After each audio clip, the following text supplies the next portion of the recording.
Hi friends, welcome to my channel. Video నచ్చితే తప్పకుండా channel ని సబ్స్క్రైబ్ చేసుకోండి. ఇక దర్శన్ అయితే ఆఫీస్ కి బయలుదేరదామని వెళ్తూ ఉంటాడు ఇంట్లో నుంచి. ఇక అప్పుడే హాల్లోకి సౌమ్య వచ్చి దర్శన్ ఒకసారి ఆగు అని అయితే వెనక నుంచి పిలుస్తూ ఉంటుంది. ఇక దర్శన్ బ్రాస్లైట్ ప్రభావం వలన దర్శన్ వెంటనే ఆగిపోయి ఒక ట్రాన్స్ లో ఉండిపోతాడు. దర్శన్, ఇలారా, మనమిద్దరం అలా రూమ్ లోకి వెళ్ళి రెస్ట్ తీసుకుందాం అని అయితే సౌమ్య అంటూ ఉంటే, సరే పద అని దర్శన్ సైలెంట్ గా సౌమ్య కూడా తన రూమ్ లోకి అయితే వెళ్ళిపోతాడు. ఇక సౌమ్య అయితే ఆ డోర్ అయితే క్లోజ్ చేసేస్తుంది. ఇక అప్పటికే శరణ్య అయితే ఆఫీస్ కి వెళ్ళిపోయి తన వర్క్ చేసుకుంటూ ఉంటుంది ఆఫీస్ లో.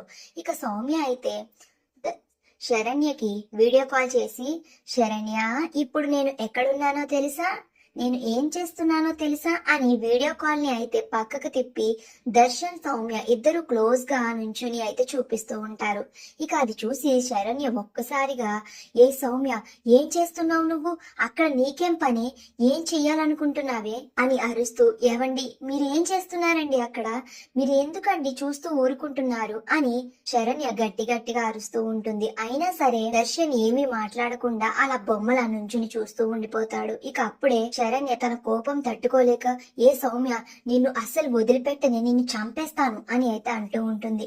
ఏంటి, నన్ను చంపేస్తావా, దా వచ్చి చంపే, నా గొంతు నులిమి అని సౌమ్య వెటకారంగా నటించేస్తూ ఉంటుంది. నీకు కొంచెం డోస్ పెంచుతానుండు అని సౌమ్య అయితే ఆ వీడియో కాల్ ని ఆ పక్కనే ఉన్న మిర్రర్ దగ్గర పెట్టి ఇక దర్శన్ దగ్గర కంటా వచ్చి నిలబడి దర్శన్ ని హగ్ చేసుకుంటూ ఉంటుంది. అది చూసి శరణ్యకి చాలా కోపం వచ్చేసి చాలా కోపంగా చూస్తూ ఉంటుంది, ఏమీ చేయలేక. ఇక అప్పుడే దర్శన్ ఆ ట్రాన్స్ లో నుంచి బయటికి వచ్చినట్టుగా అనిపిస్తూ ఇక సౌమ్యని, ఏ సౌమ్య, ఏం చేస్తున్నావు నువ్వు అని సౌమ్యని దూరంగా నెట్టేస్తాడు. నీకు అసలు నా రూమ్ లో ఏం పని, మర్యాదగా ఇక్కడి నుంచి పో అని అయితే దర్శన్ అంటూ ఉంటాడు. ఇక దర్శన్ మాటలకి సౌమ్య కన్ఫ్యూజ్ అవుతూ, ఏంటి దర్శన్ ఇలా మాట్లాడుతున్నావు, ఈ రోజు మన ఇద్దరం ఒకటైపోవాలి, రా దర్శన్ రా అని దర్శన్ దగ్గర కంటా వెళ్లి దర్శన్ ని హక్ చేసుకోవడానికి ట్రై చేస్తూ ఉంటే, ఏ సౌమ్య, నీకు పిచ్చి పట్టిందా ఏంటి అని దర్శన్ అయితే సౌమ్య చెంపలు పగలగొడుతూ ఉంటాడు. ఇక అది చూసి శరణ్య చాలా సంతోషపడిపోతూ ఉంటుంది.